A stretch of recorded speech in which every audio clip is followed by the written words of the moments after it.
Estamos de volta. Procura-se a Mulher é o livro coletivo lançado pelo Clube da Poesia. Vamos ver a matéria da Mônica Silveira. O livro Procura-se a Mulher surgiu a partir de um clube de poesias, mediado pela escritora Josiane Siqueira. Quem explica é a escritora Cássia, uma das autoras do livro e uma das integrantes do clube. A Blic, ela tem esse clube de leitura desde fevereiro do ano passado. Deu uma pausa e agora voltou com tudo com a Josi. E a Josi idealizou o lançamento desse livro sobre o universo feminino. Ela é feminista, autora, escritora. E aí ela foi nos ajudando a construir esse nosso livro, Procura-se a Mulher. E a gente foi se identificando com a fortaleza de cada uma. Cada uma tem uma força diferente, cada uma tem uma superação diferente. Nós passamos alguns meses fazendo a construção do livro, terminamos, cada uma tem 10 poesias no livro. E é muito bacana sobre o universo feminino e sobre as nossas superações pessoais. Já foi classificada 2 vezes no Poetise 2019 e 2020 da editora Vivara Nacional, com 2 poesias premiadas, e aí a gente vai seguindo, né? A escritora Andréa disse que foi fundamental encontrar outras mulheres que congreguem com ela esse gosto pela escrita. O título do livro, que é Procura-se a Mulher, foi uma das minhas poesias. Então, assim, foi um presente que as meninas me deram, né? Eu não imaginava que eu ia receber essa homenagem e é algo, assim, que me encanta muito participar desse grupo. Atualmente eu escrevo não só poesias, mas crônicas, contos, certo? E eu já fui premiada no Festival de Poesia de Fortaleza, então algo que aconteceu tudo, né, no meados de 2009 para o início desse ano. A escritora Licilânge revelou que a poesia foi colocada para ela como um desafio. A escrita, principalmente para as mulheres, ela tem um histórico aí de apagamento, de silenciamento dos textos que as mulheres escrevem. Nossas parentes mais antigas escreviam e escondiam aquilo, era atrás de uma receita de bolo, enfim, era atrás de alguma atividade que era considerada própria de mulher. O papel da mulher é cozinhar, fazer receita, então elas escreviam escondido atrás daquilo ali. E eu até então só escrevi esses textos de forma escondida. E aí a Josi me propõe, não, vamos escrever poesia, participar do clube. E aí comecei a gostar dos meus próprios textos, das minhas próprias poesias. Que bacana, né, cara? Maravilha. Você ter um clube e com tantas mulheres. E o que eu acho muito bacana também é essa reunião, né, de escritoras e a possibilidade de você fazer essa compilação de trabalhos e transformar tudo num livro. Porque eu acredito que seja um trabalho muito difícil publicar livros, né? E aí quando você junta essa potência toda num livro só, além de enriquecê-lo bastante, você ainda tem uma facilidade maior, Ju, de lançar um trabalho. Então, fizeram a gente acreditar que era muito difícil publicar um livro, mas a gente consegue, é possível. A gente só precisa de um pouco de grana, um pouquinho, né? Se o livro não for muito grosso. E pessoas dispostas a te ajudarem a fazer o projeto, alguém que faça a revisão, a capa, a diagramação. Então, tudo isso combinado dá muito certo. E o incrível desse livro, desse projeto, né, do Procura-se a Mulher, é que são 9 mulheres e só eu que tinha lançado um livro.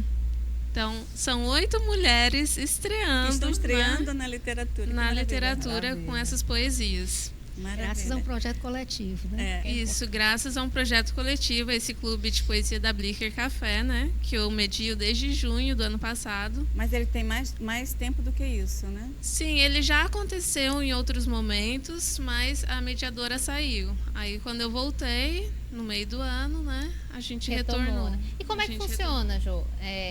O clube de leitura, né? Primeiro para que as pessoas entendam, né? Para que as pessoas se interessem ainda mais, né? Por espaços como esse. Como ele é que funciona o clube de leitura? Há um livro, aí mensalmente as pessoas leem e depois se reúnem? Como que funciona? Não, é mais um clube para a gente divulgar as nossas criações, né? Uhum. Mas é muito aberto. Você não precisa ser escritor para participar. Você pode só gostar de poesia que está tudo certo.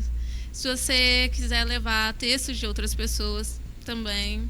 Então, é um espaço assim que para você se sentir confortável mesmo. E quem escreve, né, que é a maioria das pessoas mesmo, e que participam sempre, podem mostrar as suas últimas criações.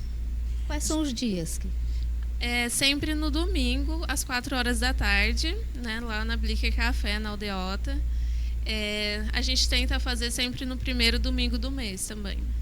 Josi, é uma curiosidade, assim, porque tem toda uma batalha para você editar um livro, publicar um livro, mas tem uma outra ainda que é maior, que é para fazer com que chegue até as pessoas, né? Para que as pessoas leiam o que você escreveu, porque publicar, mas assim, tocar as pessoas para que elas chegar nelas mesmo, né?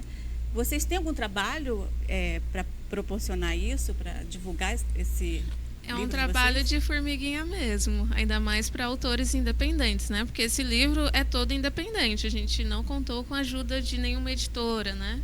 Gente que correu atrás de cada aspecto do livro. Então, para fazer a divulgação, a gente tem que entrar em contato com as pessoas que a gente conheceu. Por exemplo, eu tinha conhecido a Mônica já. Eu falei, Mônica, será que não dá para a gente fazer uma matéria? Então, indo de boca em boca, aí vai se espalhando. Acabou né? numa roda de mulheres. Acabamos aqui. E assim, são 9 mulheres que têm contatos, né? Uhum. Nem sempre ligados à literatura, mas alguém conhece alguém que conhece alguém. E a poesia então, assim. é revolucionária, né? A poesia, ela revolucionou gerações também. Tem as questões também dos negros, que foi através da poesia também que causou. Vocês poderiam falar um pouco a respeito disso? Do alcance da poesia, né? Da importância desse gênero literário. Que é um pouco desprezado pelas editoras. É que as pessoas têm um certo publicar um livro de poesia, né? É muito mais difícil do que publicar um romance, um livro de contos, né? Quando que a poesia, ela tem uma mensagem muito mais direta, né? Porque ela fala de sentimentos, né? E a gente tem essa dificuldade de publicar poesia. Eu acho que a poesia é algo que toca mais no coração, né? Claro que as outras linguagens, mas a poesia, ela tem essa capacidade. A poesia é a psicografia da alma. Né? Bonito. Mas vocês acham que a poesia, ela consegue alcançar a todas as pessoas, assim? De forma indistinta, né? Eu acredito que sim, porque a partir da poesia você tem a música. Então, são 2 artes que estão te comunicando algo. Você pode não entender o que a poesia está dizendo, mas você vai sentir alguma coisa. Eu gosto muito do Carlos Drummond de Andrade, porque ele tem uma escrita muito simples, muito direta, né? O Poema da Pedra, ele foi super criticado por isso, mas quando você lê, você sente alguma coisa. Então, para mim, esse é o maior trabalho da poesia, o sentimento, não realmente o que o escritor estava querendo dizer com aquilo. Mas o que aquela poesia está passando para você. Exato. A arte tem esse poder, né? Porque às vezes você olha um quadro, por exemplo. Você olha ali um quadro, você não entende muito o que é aquele desenho, mas algum sentimento, alguma coisa ele está transmitindo para você. Acho que a arte é muito isso. Eu tinha um tio, né? Ele já faleceu, que ele era trovador, né? Que ele decidia trovador, participava muito lá da Casa Juvenal Galeno e tal, ele ganhou alguns prêmios.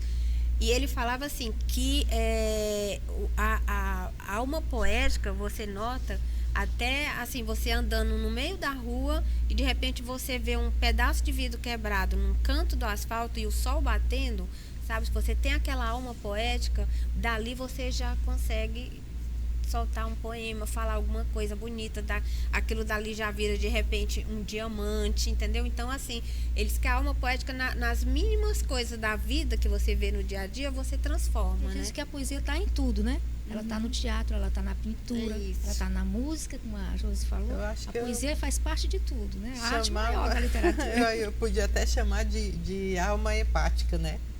Porque eu acho que o poeta tem isso, essa sensibilidade de fazer leitura das coisas.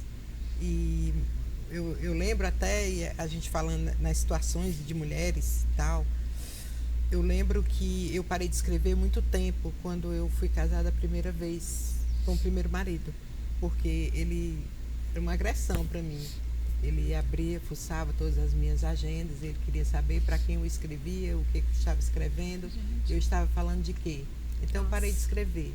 Eu lembro que quando eu me divorciei, eu estava na porta do cartório, tinha acabado de assinar. O primeiro pensamento que me veio foi: agora eu posso escrever. Eu lembro que eu fiz assim com a mão. Eu olhava para nada. Eu olhava para nada. Em plena Floriano Peixoto, no cartório, eu olhava para nada. Eu não via as pessoas na rua e dizia assim: agora eu posso escrever. E aquele... Sabe aquelas borboletas do estômago e uma vontade enorme de sair correndo para casa e pegar o meu caderno e escrever desesperadamente. Sim. E a partir daí eu não parei mais de escrever.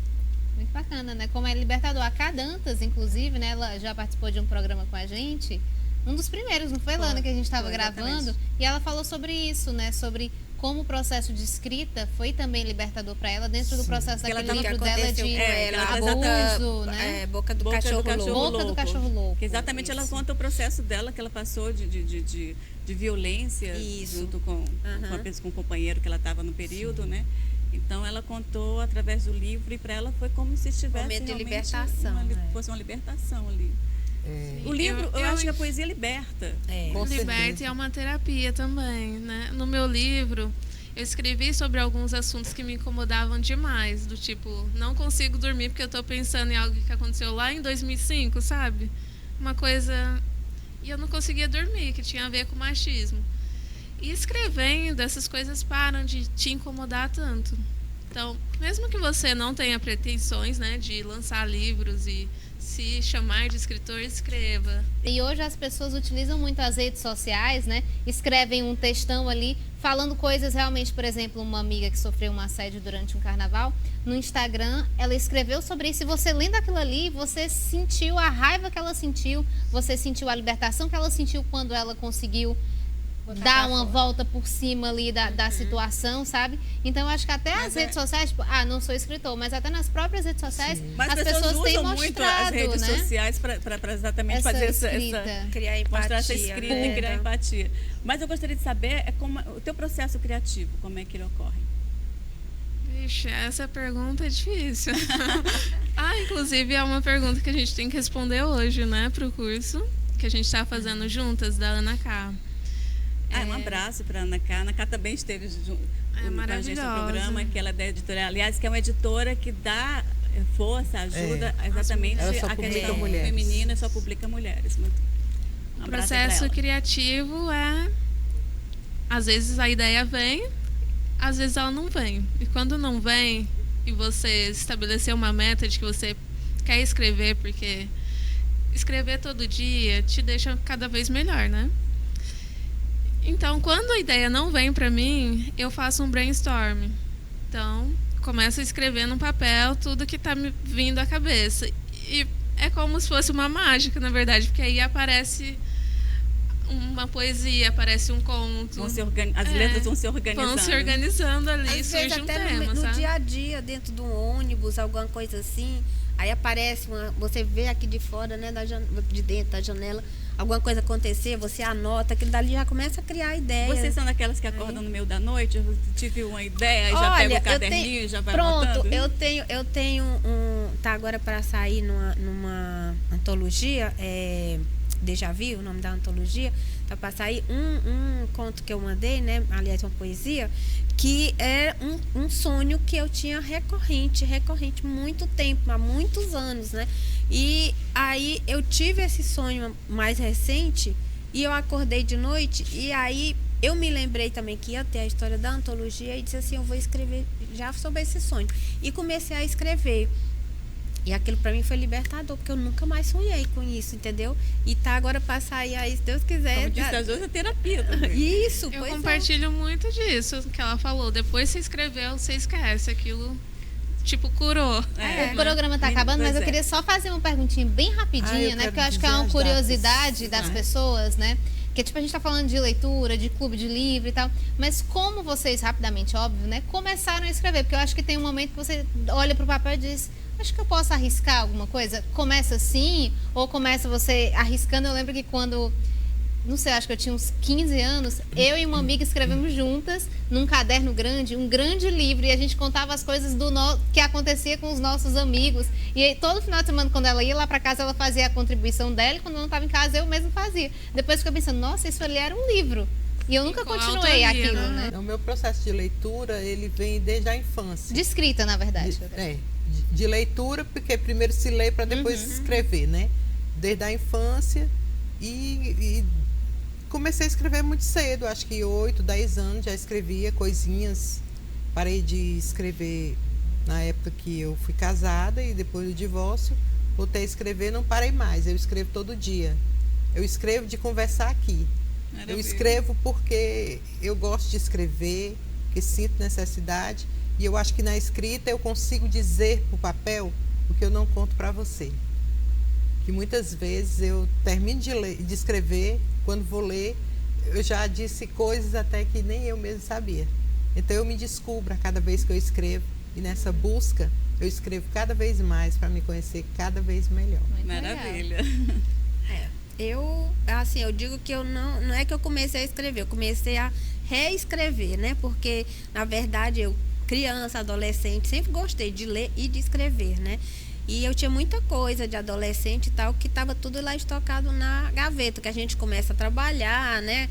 Casa, não sei o que, começa outras coisas e direciona para outras coisas, as energias da gente, e acabou que isso ficou lá, né? E só foi retornar de uns 2 anos para cá, né? Que aí foi quando eu comecei a me envolver com esses clubes de leitura e tal, e aí comecei a escrever, e agora participando de um curso, né, da Vanessa Passos, escritora, que é um curso de exatamente escrita criativa. Aí eu tô fazendo esse exercício de todo dia escrever pelo menos alguma coisinha. Olha aí, bacana. Muito Então, bom. acho que o caminho do clube de leitura é interessante para quem nunca escreveu, né? Com certeza. É um incentivo. A minha matéria preferida era redação. Eu sempre gostei muito de escrever na escola. Aí na faculdade continuei, não é? E publiquei o primeiro livro em 1985, faz 35 anos já, né? Primeiro livro. Eu não parei mais. Estou escrevendo e para mim é uma necessidade. É muito importante a escrita. Bom, para mim começou quando eu lia muito na infância e eu percebi, assim, uma inquietação. Eu não quero ficar só lendo o livro dos outros, não. Eu quero contar as minhas próprias histórias. Aí, desde lá, eu escrevo. Às vezes mais, às vezes menos, mas sempre estou com histórias na cabeça. Sempre. Pô, gente, foi um prazer grande. A nossa conversa foi muito, muito legal, muito gostosa, entendeu? Muito obrigada pela participação de vocês. Agradecer. E a gente vai ficando por aqui e dando a dica aí para vocês. Leiam mulheres, sempre. Sigam a gente nas redes sociais, vai estar o contato de todo mundo para você saber onde tem o Clube do Livro aqui em Fortaleza para vocês participarem. E a gente volta na próxima semana. Até lá. Tchau. Existe na alma do poeta uma solidão que nunca acaba, um amor que sempre cresce, uma dor que não morre e uma vontade infinita de mudar o mundo.